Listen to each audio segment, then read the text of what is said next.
Okay, good. Well, I will just start as any presentation online with sharing my slides. It's usually how it goes. And I'm really happy to see so many people sort of also interested in legumes as myself. That's sort of it's become like a sort of a small favorite topic of mine with sort of within this all nutrition space. So I find it really interesting. Yes. So today I will speak to you about legumes in a sustainable, healthy diet. And I sort of have this subtitle, which is called "How to Be or Not to Be." Yeah, that's the question here. And I will reveal to you sort of the idea behind this analogy a little bit later. But my name is Daniel Ibsen, and I'm a postdoc. I'm here from the MRC Epidemiology unit in Cambridge. On a research scholarship that is supported by the Danish, the Independent Research Fund Denmark, just to let you know that. Yes. Okay, but let's get going here. Okay, so I'm going to talk to you a little bit about sort of the nutritional composition of some legumes and what happens when you process them, at least a little bit about that. Touch upon some protein myths. Then we're going to talk about legumes and health, talk about especially ultra-processed foods and plant-based meat alternatives. We're going to talk about legumes and sort of the environmental impact, and then go into more like a perspective of future foods and where legumes fit in and all that. So that's sort of the agenda here. Yes, but as you probably know, that legumes, they come in all different shapes and sizes. And it could be anything from sort of like more like a bean salad here to something like hummus, or even these like vegetable sort of plant-based or legume-based meat alternatives, which are sort of designed to look a lot like meat, but really based mostly on sort of a very refined version of legumes, or extracted version of some proteins from legumes. Yeah, so in general, just to take legumes as a whole, they are a really good source of amino acids, fiber, folate, iron, magnesium, and potassium. So they have a lot of good stuff in them, but they also have some stuff that are not so nice. So they also contain some phytates, alkaloids, saponins, tannins, and some sort of short-chain oligosaccharides. And these are sort of also known as sort of anti-nutrients. And this is because they sort of contribute to decrease the bioavailability and absorptions of micronutrients, lower the protein digestion, and some of them can also cause intestinal discomfort. And you probably also heard about that. People eating a lot of beans and they get some tummy aches. So that is certainly one thing, and actually a big concern for some people sort of trying to eat legumes. But when we process legumes, and we can do that in different ways, it actually changes some of the nutritional composition. And I just have this big table here, but I'm just going to show you that the composition, of course, varies between different types of legumes, but also on how you process it. And this is sort of taken from a study that basically just analyzed the nutritional composition of different types or processings of legume products. So one is sort of like the more like household cooked version legumes here, where you have to soak them for one day or a little bit more before, and then you cook these kidney beans, and then they analyze that. And then the other one is they use more like these industrial canning products. And actually you can see that the protein content is a little bit lower in the canned product, the fiber content as well.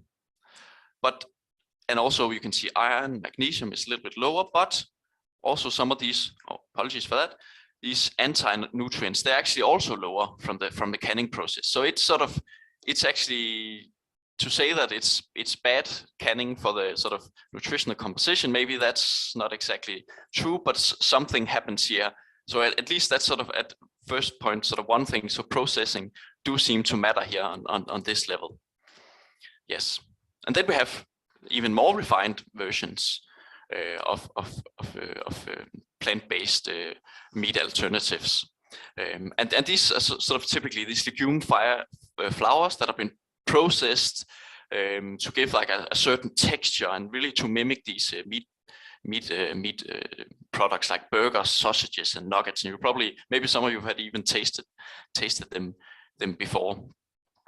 But doing this processing, as I mentioned, that also changes sort of the nutritional composition. And these formulations, they also are added some things like sodium and saturated fat or carbohydrates, sort of both to get the texture right and the mouthfeel and all these different things. So some in the literature at least had sort of said that, well, that lowers the content of dietary fiber and vitamins and minerals, that at least compared to the home cooked version. And even more so, there's been some concerns with these plant-based meat alternatives that are often based on legume products, that, well, these foods, they're actually ultra-processed foods according to this NOVA classification. And just here to show you, this is sort of like, at least there's like three levels, sometimes there's a little bit more, but what is interesting here, and I just want to say that there's like the unprocessed version, there's a processed version, and there's this ultra-processed. And just to give you some examples of what it is, not going too much into the definition, that the unprocessed, well, that's these frozen or dried beans, for instance. Then we have the more like the flour, or more like sort of raw, like bean pastas and noodles, where you only add water. And then you have the products that are sort of really a mix of many different things that you will not normally find in sort of your normal kitchen cabinet, like these plant-based burgers.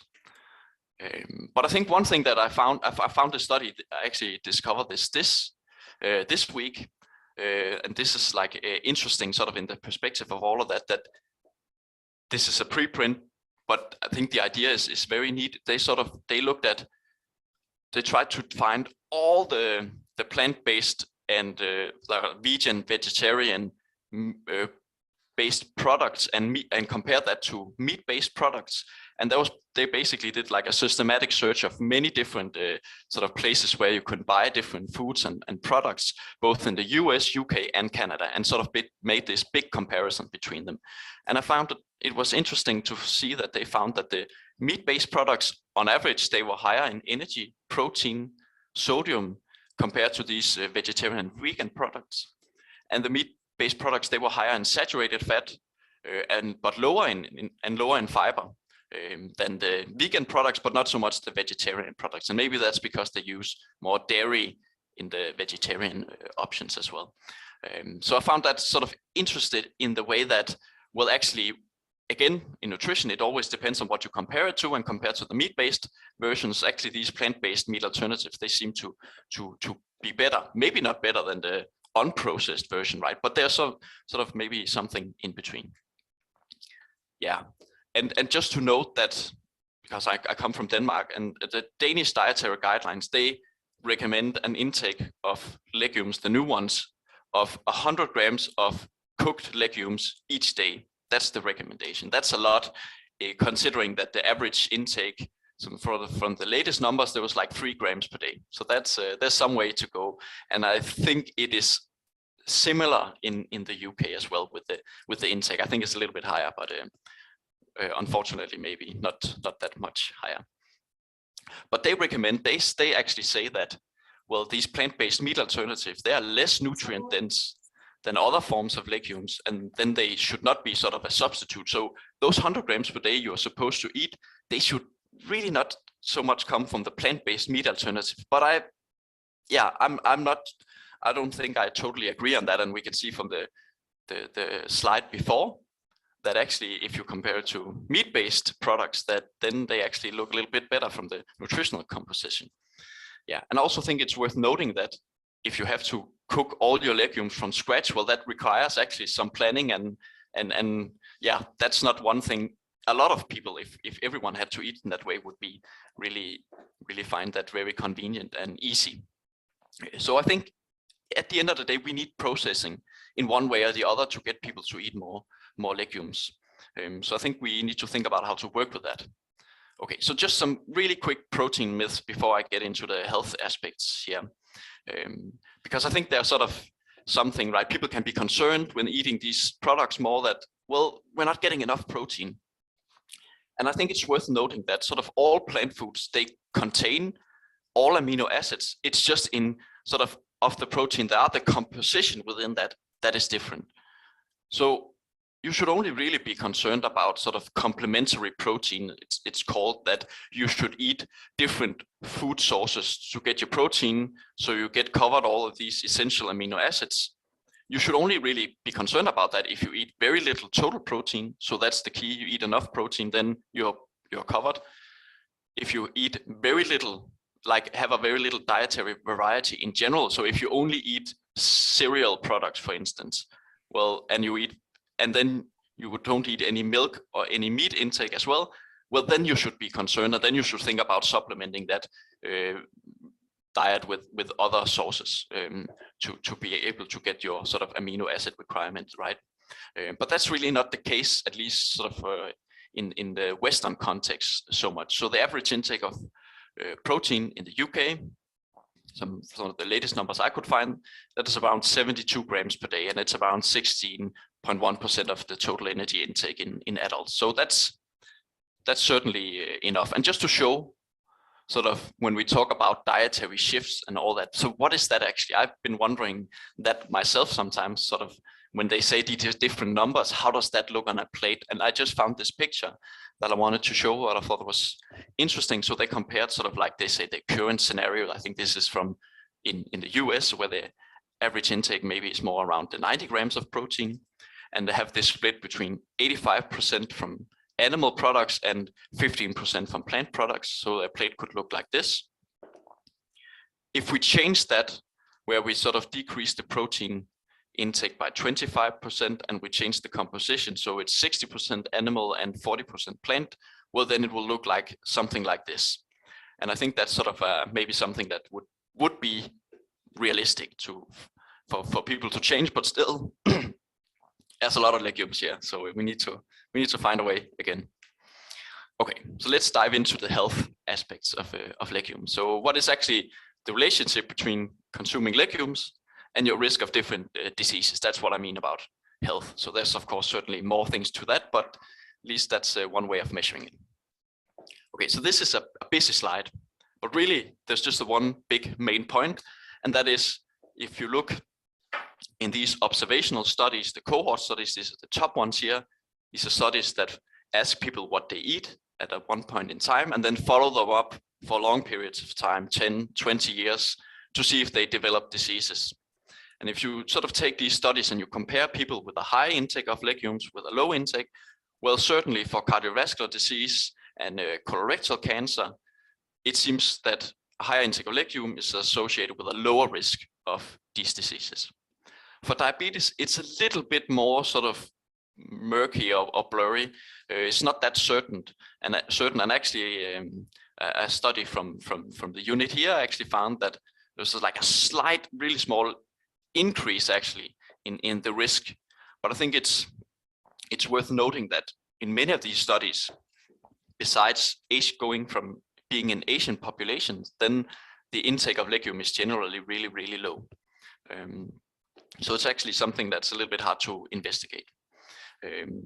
But still here, it sort of suggests one thing maybe, but when we go to these randomized control trials, which are interventions, so here you have a group of people, you sort of by chance decide which group of people should eat this intervention with legumes or people who should eat something else, and you sort of follow them, but it's usually not for that long, maybe some weeks.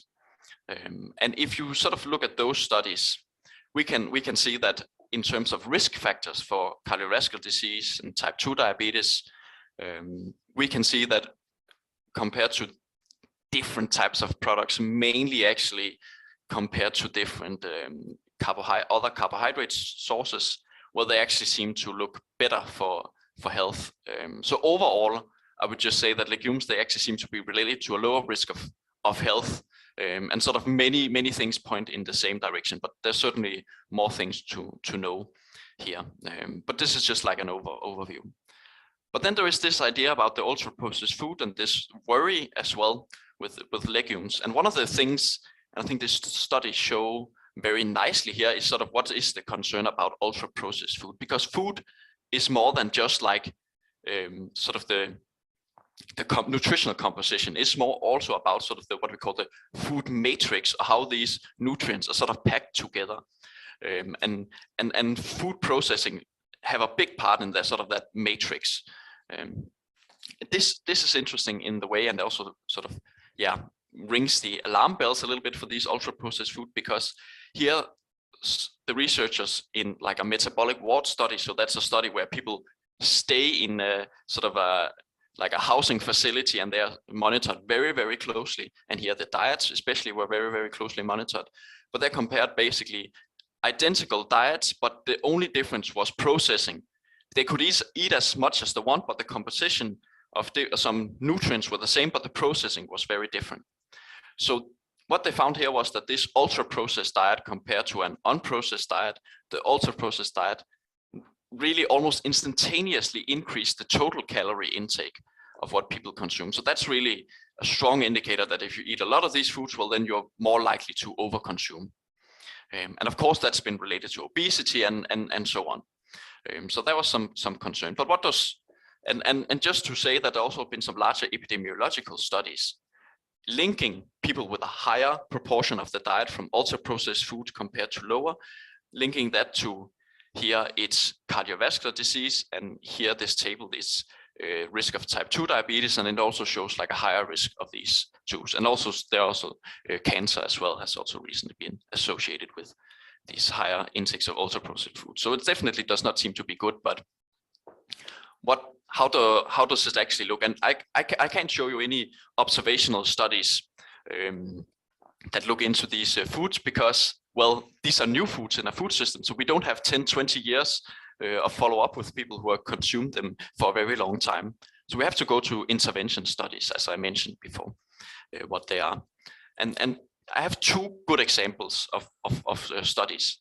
And this one was an 8-week intervention where the one group, they received, well, all these different meat substitute products that you could think of, all these very processed versions, and the other group, they consumed regular meat products. So they sort of compared, and everything else was similar. And after 8 weeks, sort of what was notable is it seemed that overall the plant foods or alternatives, they seem to be slightly better in terms of lowering LDL cholesterol, a risk factor for cardiovascular disease. And also actually there was a small weight loss actually from that. So that was interesting. So that does definitely not ring the alarm bells here compared to meat products. Again, this is another study, and this sort of had two phases. It was also an intervention with different plant-based meat alternatives, and a lot of those were legume products. And they had sort of like a first sort of intervention week where people were provided some products, and there was like a lot of information. And the next week was more like a try to see if you can maintain it. And after the 8 weeks, we can see that they show here that the intake of total meat that was reduced, and there was like a small decrease in weight. As well. So there was this, and no other differences here. I think this also was in other risk factors. It definitely does not seem to be detrimental to health compared to meat products to eat these products. Okay, so quickly some notes on the environmental impact, and there's not so much information about this, but I could dig up some numbers here, and if just to highlight sort of with CO2, I know that's not the only thing about climate, but just one thing here is that we can sort of see plant-based protein sources like peas and different beans, sort of the unprocessed version. They have like a CO2 sort of footprint of around 0.5 to 0.8 per kilogram of food, whereas if you compare to the meat, they have around between 10 and 45 kilograms per kilogram of food. So there's a big difference here. And if we think about these more other sort of foods in between, so these alternatives, so like tofu and more soy-based and pea protein and this corn, which is this mycoprotein, it's somewhere a little bit more in between, more towards the lower side as well. So, but it is a little bit higher, and I think that's worth noting. Yeah, and I will not say so much else than well, actually just replacing meat with legumes certainly have a big impact, could have a big impact on the climate, and that's why it's really, really relevant.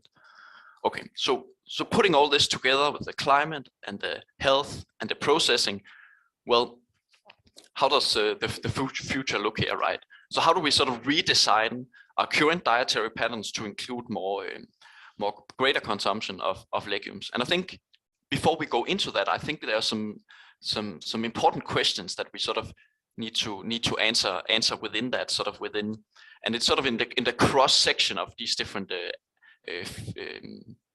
sciences, if you can say. So for instance, there is health and climate, but what are sort of these, you can sort of look at the co-benefits and the balance between that with different legumes, and then think about processing. How does that fit into that? And I think in general, we need more knowledge about sort of what does different types of processing of legumes, how does they impact health? So, because I don't think processing in general is bad, but we need to figure out what is it that makes some food better or worse. How do we need to process our food to make it both healthy, sustainable, as well? And with all that, we also have to think about, well, it has to taste well for people to eat it. I think that's very, very essential. We have to think about sort of the culture. How does a product fit into the food culture of that population?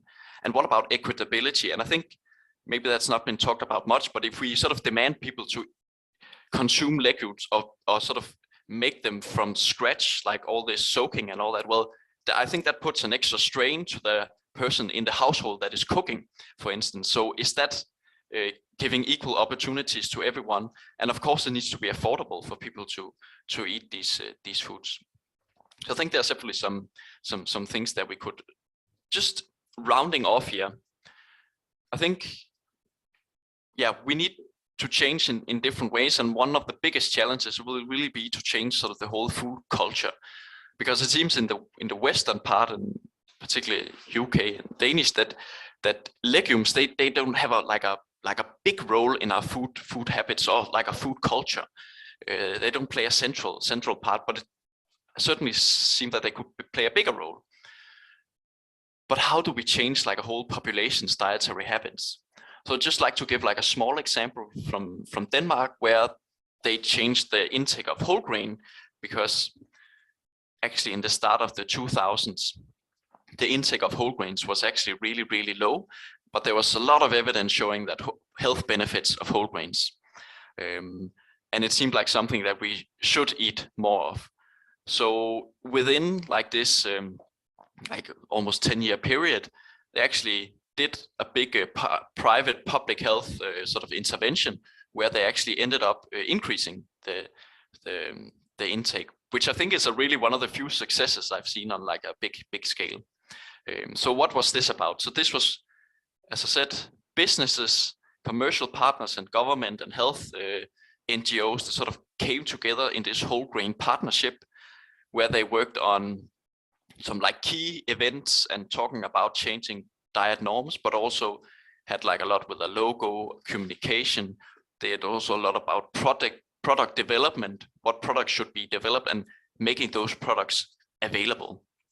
And also like you could recognize them and you could see them, and making it easier for the consumer to choose them. So that was sort of the strategy that enabled people to actually, over this 10-year period, to sort of shift to a higher intake of whole grain. So I think that's sort of one thing we can sort of take, but we can't. I don't think we can use exactly the same approach here, because I think there were some advantages in that food culture context, because in Denmark we eat a lot of bread and grain in general, and I think what they did with the whole grains, they designed products that were just the same product but just with whole grains in it. So the switch was very sort of straightforward and easy for people to see. And although we are doing that with legumes here, I think we also need to sort of step back and think a little bit, because with these plant-based burgers and sausages and whatever nuggets, I think they are also enforcing this food context that we know is not very good, because eating a burger, that goes with fries and with soda and other things. So we're still putting it into this context, and not saying that could also be one thing, and maybe it's a little bit better. But if we really want to do sort of more, I think we need to sort of recreate some of the more traditional dishes maybe, and sort of reinvent how we should eat, and in that way change the food culture. And I think that will be like a big challenge. Okay, so legumes, to be or not to be, should we sort of have them in to be, so just the way they are? Should they only be unprocessed, or should we consume it in that way, or not to be more as disguised as in other foods? And I think I sort of land in somewhere in the middle. With there's definitely a balance between that. I don't think that these processed foods, at least from the evidence I could find, they don't seem to be that detrimental to our health, at least compared to, and this is important, compared to the compared to the meat products, right? I don't know. I've not seen many studies comparing these plant-based meat alternatives to the unprocessed version. So I think that was something that would be really interesting to sort of look further at. So I definitely think that there will be some aspect, but knowing more of the impact about processing in this. So what could we add? What should we not add? Is it about how finely grained these foods are? Is that important, or what is it? I think that will be really interesting. And just ending up here, this is my last slide. But I found this paper the other day, and I just thought it was really interesting, because of course we talk about legumes, and that's one thing, but there are also other sort of novel foods that are coming into the market that is really interesting.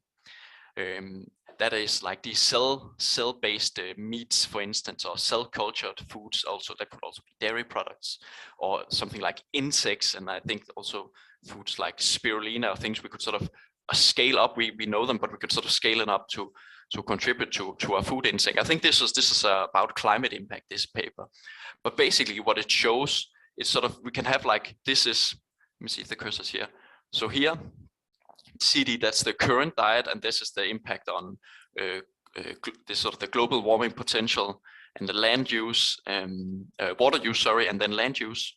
And they sort of compare that to an optimized omnivorous diet, and we can certainly see that this optimized omnivorous diet, where we sort of lower meat and change some things, well, we can actually get quite far with that. And this is a vegan diet, and of course the impact is an optimized vegan diet, so that's also optimized in terms of keeping the nutritional composition right. Well, that is also shows that I could also reduce the environmental impact quite a lot, and maybe a little bit more than this omnivorous diet. But then they tried a scenario where they also included these new novel foods in the diet, and I think that also included fish, but not other meat products.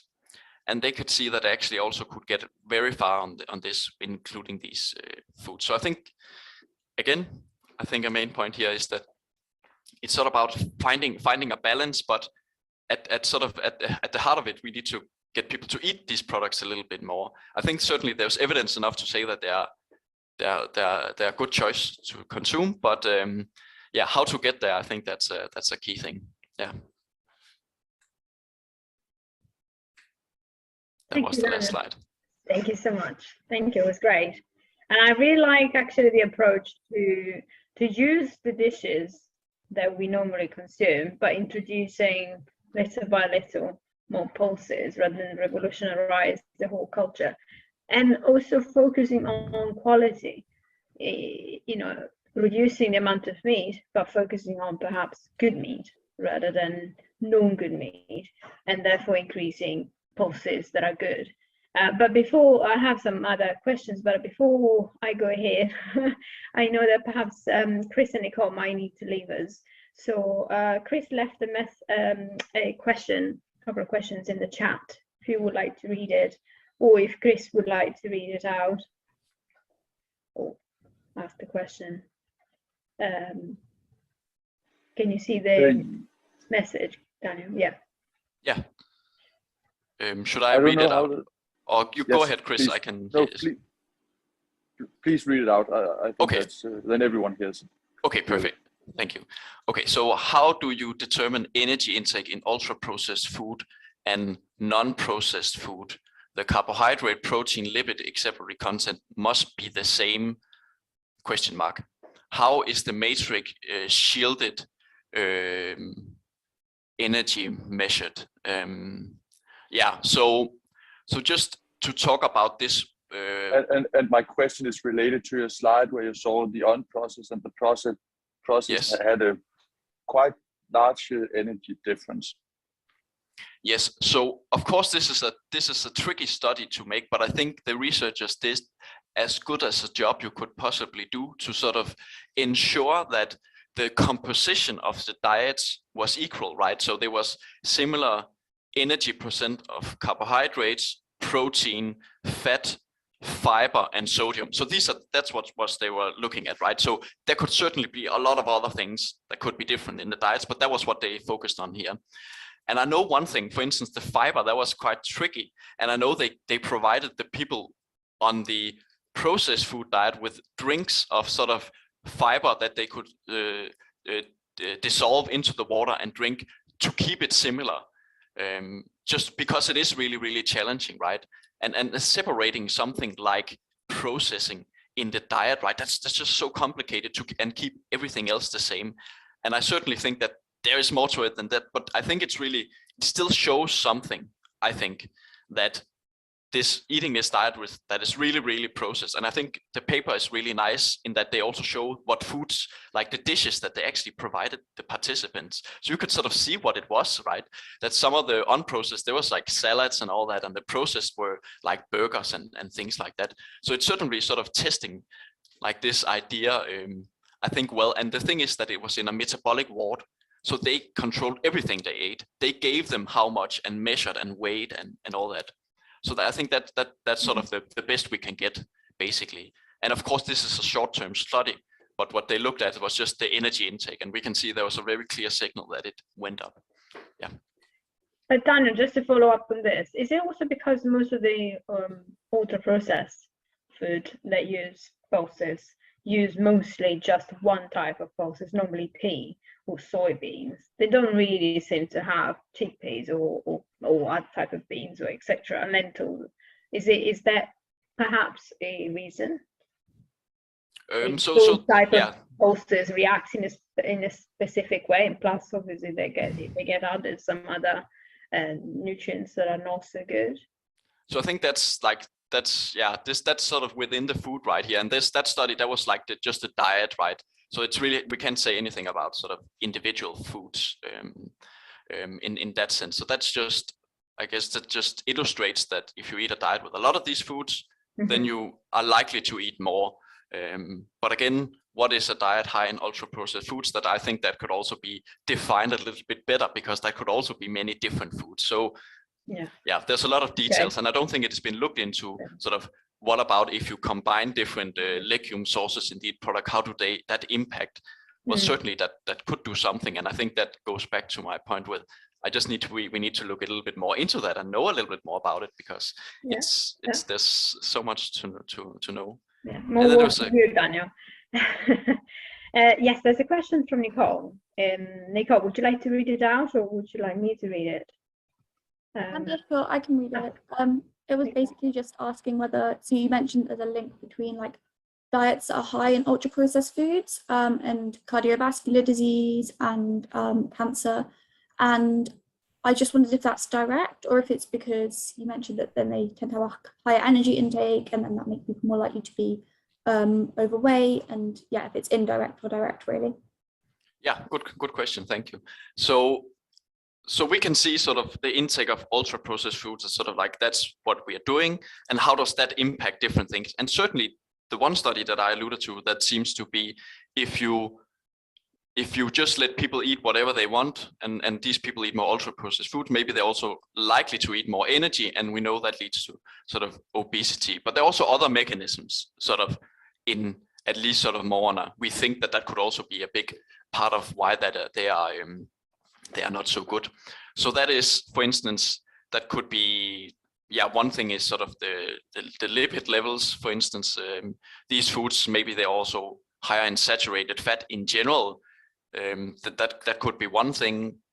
We also know that the blood sugar, for instance, that's also another, like the fluctuation. So the processed foods are known to, in general, also lead to like a higher excursions of blood glucose. And if you eat a lot of that over a longer time, well, maybe that will sort of lead to generally higher levels of blood sugar, combined with, then you go back to the obesity. We know that also plays a part in that, and the insulin resistance. And then, yeah, there's also this whole like oxidation thing, sort of inflammation hypothesis that these foods will sort of lead to that, and that's have sort of like different metabolic problems as well. So there's a lot of things we at least think, and there's some indications about this being the case, but yeah, we need to know more about the sort of mechanisms as well. We have the overall thing probably established, but the mechanism, and again the refinement of ultra processed foods, is it all of them that are good or bad, or or not? Yes. Thank you, Daniel. Alina, please. Thank you, Francesca and Daniel, for the presentation. Really interesting. And actually, if I may go back to the question from Chris, it's something that I was also looking a while ago before joining Novozymes. I was actually teaching and doing part of research at University College Birmingham in Birmingham.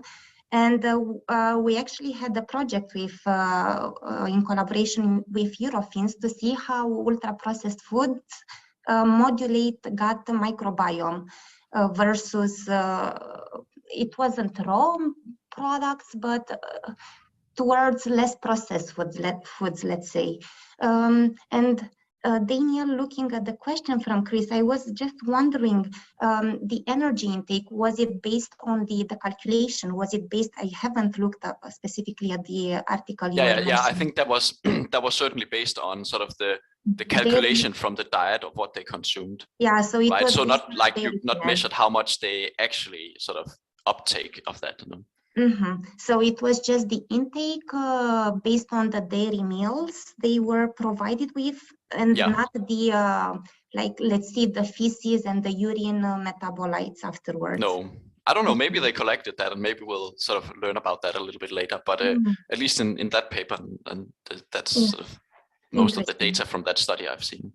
Yes, yeah. And to add to your great learnings here, Daniel, we've also seen from the study that actually the ultra processed, like a conclusion maybe from my part, we've seen from the ultra processed foods that they influence the microbiome and the gut microbiota, such as Bacteroides and Firmicutes, that were mostly related with high meat eater consumers, were also high in ultra processed food versus non or less processed foods. Yeah, and very important for the health and cancer and different cardiovascular diseases to look into this aspect. So very interesting project you are looking into. Yeah, and again with the processing, right? How does that sort of, if we could divide it, get even more into like, does that impact, for example, the gut microbiome? Because I think that could have a big impact actually. And sort of what does that lead to again further on? Yeah. Yes. Thank you, Alina. But I guess also, we need to make a distinction, as Daniel was saying, between ultra processed and processed. I mean, it's flour. I suppose flour is just processed rather than ultra processed, right? And does the flour lose the nutrients that you were talking about? Does that also have an impact on the final product? Yeah, and I guess just from my side, right, I am an epidemiologist, right? So I look at these like bigger associations, but I think it's really interesting, and I would really like to work with like more like food scientists as well, and people from other fields who sort of understand this, sort of looking at it in at all the different layers of it, if you can say it like that, because I think that's sort of need to connect that in a way. Well, Chris might be the man for you, perhaps. I'll certainly make sure that you're connected. But there was also a question from Andrew, more of a social question. While governments are so unwilling to influence dietary habits, I can read it all, Andrew could say, they have the power to drive shifts but effectively they don't really do it. And Denmark seems to be a good example. And I mean, personally, I think it's also a matter of government and country. We keep having these questions at CEDA, and it seems that it's really difficult to have these kind of interventions. I mean, even the food policy at the moment is not really going very far. But Daniel, what do you think? I certainly agree, and it is also like I think that they're sort of trying something, right? But it just, I guess, to change like the food culture, all that, you really need to do a lot to just like, it needs a really strong push then to do something. And I think most of the interventions now, they are like more smaller ones, and now the food industry, they are sort of doing from what makes sense, of course, from their perspective, and making these new products, and there are certainly people who want to eat them as well. But I'm definitely not an expert in different countries' sort of policies on that, but there seems to be a lot of good reports out there showing the benefits and also what we could gain. But the actions to get there, I think it's unfortunately, it's tough to agree on how to actually do it, and that sort of goes back to, I think, in many ways, sort of saying, well, of course we are free people, we should choose what we want to eat ourselves. Like, no one should sort of force me to do anything. But I guess there's also you don't not have a choice of like governments doing nothing. To me, this is just what I think, right? That's also making a choice and a decision on people's behalf. So I think sort of, you have to at least try to do a little bit more, and making some decisions. I don't think you should take away choice completely, but I think using sort of the evidence to put people in a better position to make better choices, I think that will generally be okay, and still not forcing anyone to do anything that they really do not want to do. But a lot of our food choices, we know they are very unconscious and very much just based on habits and culture linking into that. But I can't really say like exactly why governments they don't want to do anything, and I think some of them will also say that they are doing something. So But I think especially at the moment there is a real strong feeling against the nanny government, right? A nanny state that tells people what to do, what not to do. But I completely agree. Chris said that at least in the UK, plant-based foods do not subtract VAT, which I suppose is something to consider. Is anyone else? Would anyone else like to ask a question or make a comment?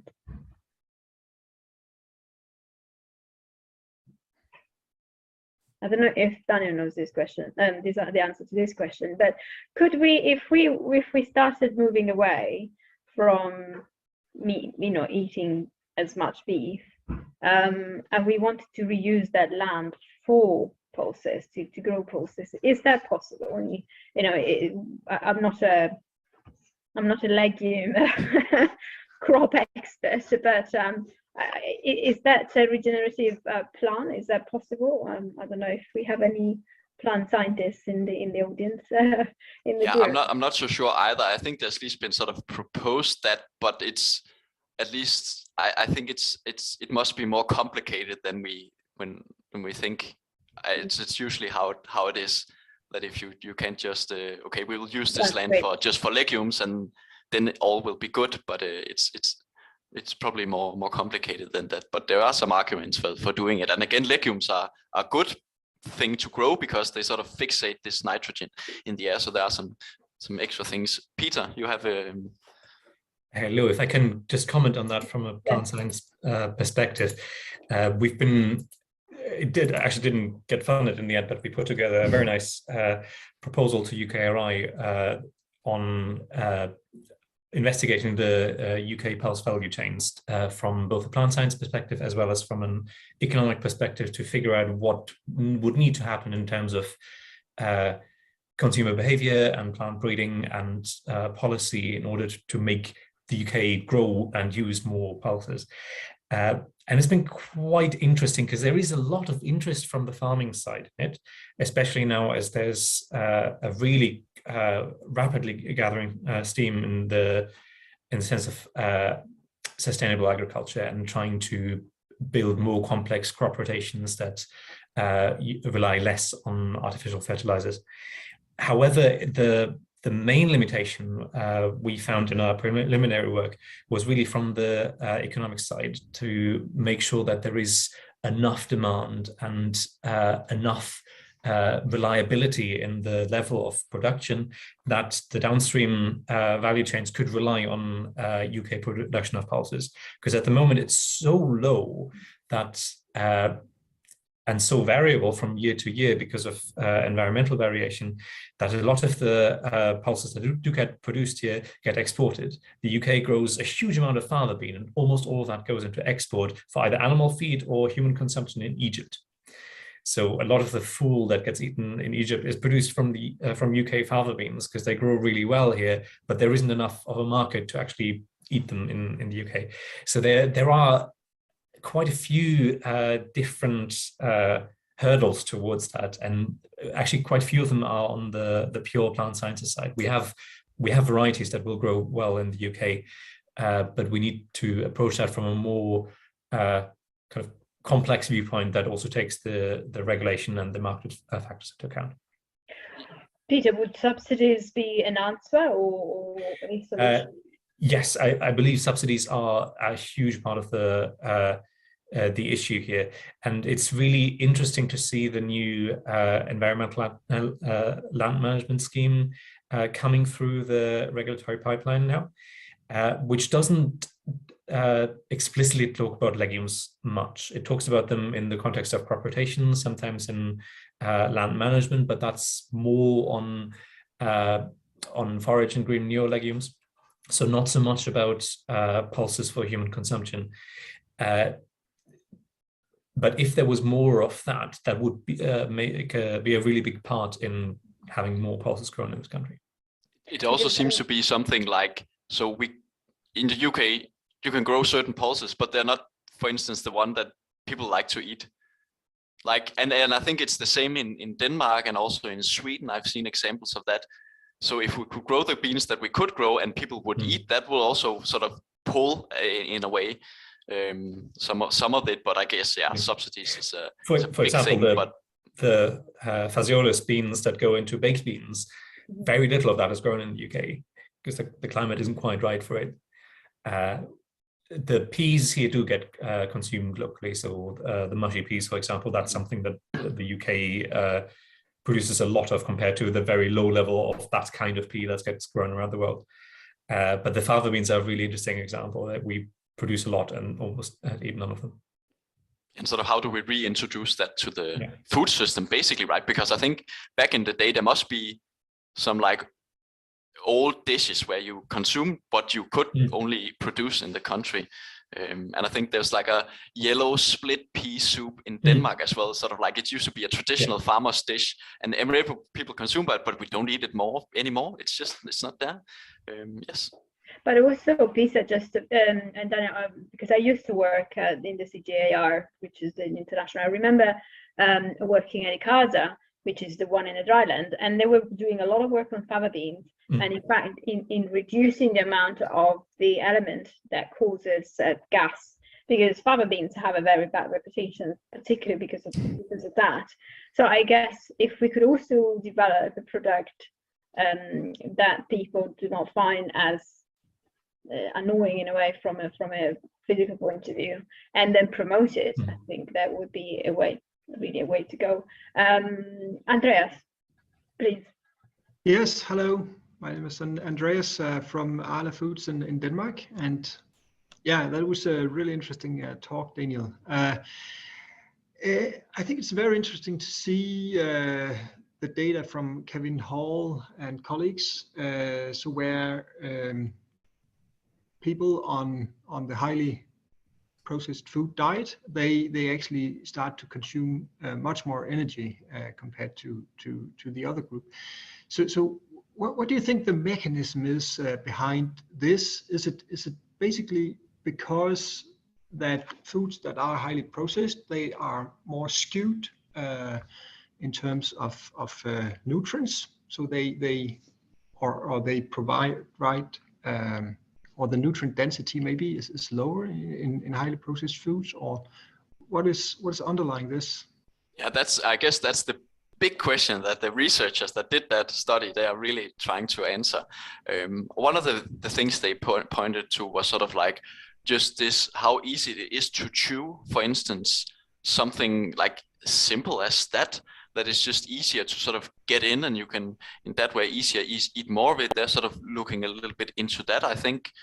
But from at least maybe not on the big sort of composition in like fat and protein and all that, because that was matched in that study.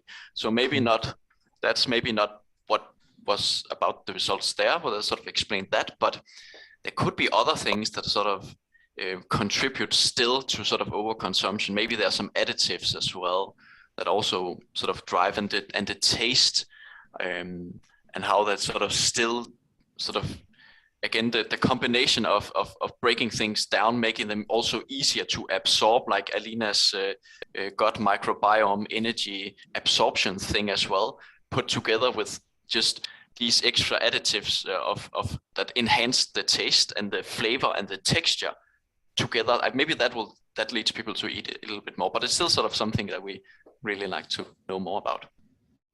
Okay, interesting. Yeah, because and I think that it could be that it's actually, that the matrix that you're referring to of the foods is actually affecting the absorption of nutrients. Maybe so it's not what you eat, it's what you absorb in the end that matters. I don't know. And it's really hard to study, right? Sort of what you eat, and then when it gets down, like how much is left and it's not so easy to cut people up, I guess. But it's also how you combine it, right? I think lentils, for example, don't like being combined with dairies, so you shouldn't cook red lentils with cheese, apparently. So that's also an interesting area. But unfortunately, we are coming to the end of our hour, and I wonder if Daniel, what would you suggest that we do more, also, as a group and researchers, also suggestions in a way to the GFS? Would you recommend that we have more policy, more kind of connecting events, sort of trying to sort of connect with policy, with industry? Where would you push? What would you recommend? I think I like the example that I gave earlier of sort of trying to get the more like the government to talk more to the industry to work together, because I don't see that industry is like they just want to make money. I think most companies in this sphere, they also want to make good products that are healthy for people. So I certainly think that there is a partnership and to help getting people to eat more of this. But there is also this, I think Peter had a good point about the subsidies in that way, but that's also like, that's for the farmers. But I think also for food companies, like if you're a food company making meat products, then what should you do instead? I think you should sort of think about it in this whole bigger picture.